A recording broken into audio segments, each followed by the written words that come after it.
সমৰদা নোহোৱা হ'ল আমি সকলো অতি মৰ্মাহত আৰু সমৰদাক আমি সৰুৰ পৰাই পাইছোঁ। সমৰদাক নিজৰ পৰাত পালোঁ, গুৱাহাটীৰ বিভিন্ন অনুষ্ঠানত পালোঁ, অসমৰ বিভিন্ন অনুষ্ঠানত পালোঁ।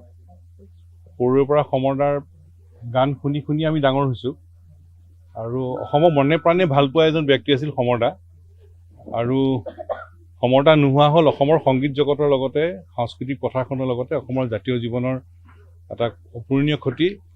আৰু সমৰদাৰ মূল বিষয়টো আছিল সমৰদাৰ মানৱীয় চিন্তা আৰু মানৱীয় সম্পৰ্কটো বৰ বেলেগ ধৰণৰ আছিল।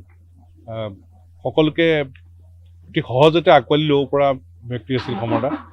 সেই মানৱীয় চিন্তা আৰু মানৱীয় সম্পৰ্কৰ অধিকাৰী সমৰদাক আমি হেৰুৱালোঁ আৰু সুদৰ্শন ছাত্ৰ সন্থাই আমাৰ এগৰাকী ভাল শুভাকাংক্ষীক আমি হেৰুৱালোঁ।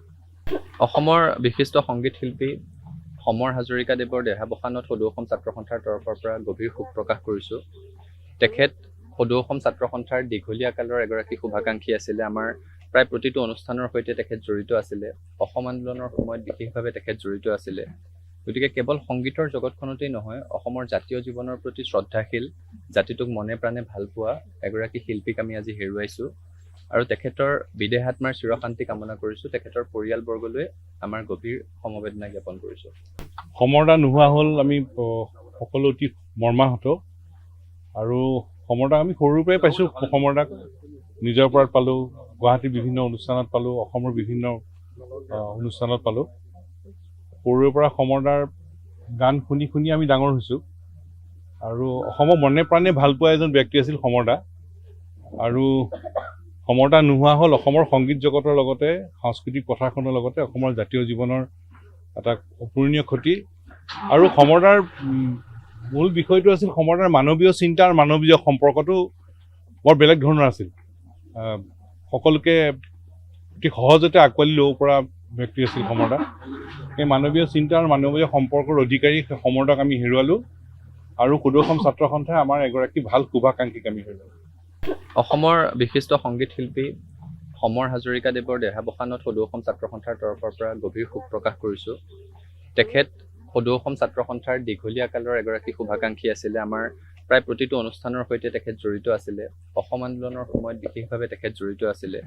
গতিকে কেৱল সংগীতৰ জগতখনতেই নহয়, অসমৰ জাতীয় জীৱনৰ প্ৰতি শ্ৰদ্ধাশীল, জাতিটোক মনে প্ৰাণে ভাল পোৱা এগৰাকী শিল্পীক আমি আজি হেৰুৱাইছোঁ আৰু তেখেতৰ বিদেহ আত্মাৰ চিৰশান্তি কামনা কৰিছোঁ। তেখেতৰ পৰিয়ালবৰ্গলৈ আমাৰ গভীৰ সমবেদনা জ্ঞাপন কৰিছোঁ। সমৰদা নোহোৱা হ'ল আমি সকলো অতি মৰ্মাহত আৰু সমৰদাক আমি সৰুৰ পৰাই পাইছোঁ। সমৰদাক নিজৰ পৰাত পালোঁ, গুৱাহাটীৰ বিভিন্ন অনুষ্ঠানত পালোঁ, অসমৰ বিভিন্ন অনুষ্ঠানত পালোঁ। সৰুৰে পৰা সমৰদাৰ গান শুনি শুনি আমি ডাঙৰ হৈছোঁ আৰু অসমৰ মনে প্ৰাণে ভাল পোৱা এজন ব্যক্তি আছিল সমৰদা। আৰু সমৰদা নোহোৱা হ'ল অসমৰ সংগীত জগতৰ লগতে সাংস্কৃতিক পথাৰখনৰ লগতে অসমৰ জাতীয় জীৱনৰ এটা অপূৰণীয় ক্ষতি। আৰু সমৰদাৰ মূল বিষয়টো আছিল সমৰদাৰ মানৱীয় চিন্তা আৰু মানৱীয় সম্পৰ্কটো বৰ বেলেগ ধৰণৰ আছিল। সকলোকে অতি সহজতে আঁকোৱালি ল'ব পৰা ব্যক্তি আছিল সমৰদা। সেই মানৱীয় চিন্তা আৰু মানৱীয় সম্পৰ্কৰ অধিকাৰী সমৰদাক আমি হেৰুৱালোঁ আৰু সুদৰ্শন ছাত্ৰ সন্থাই আমাৰ এগৰাকী ভাল শুভাকাংক্ষীক আমি হেৰুৱালোঁ। অসমৰ বিশিষ্ট সংগীত শিল্পী সমৰ হাজৰিকাদেৱৰ দেহাৱসানত সদৌ অসম ছাত্ৰ সন্থাৰ তৰফৰ পৰা গভীৰ শোক প্ৰকাশ কৰিছোঁ।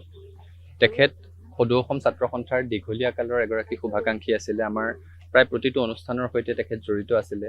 অসম আন্দোলনৰ সময়ত বিশেষভাৱে তেখেত জড়িত আছিলে। গতিকে কেৱল সংগীতৰ জগতখনতেই নহয়, অসমৰ জাতীয় জীৱনৰ প্ৰতি শ্ৰদ্ধাশীল, জাতিটোক মনে প্ৰাণে ভাল পোৱা এগৰাকী শিল্পীক আমি আজি হেৰুৱাইছোঁ আৰু তেখেতৰ বিদেহ আত্মাৰ চিৰশান্তি কামনা কৰিছোঁ। তেখেতৰ পৰিয়ালবৰ্গলৈ আমাৰ গভীৰ সমবেদনা জ্ঞাপন কৰিছোঁ।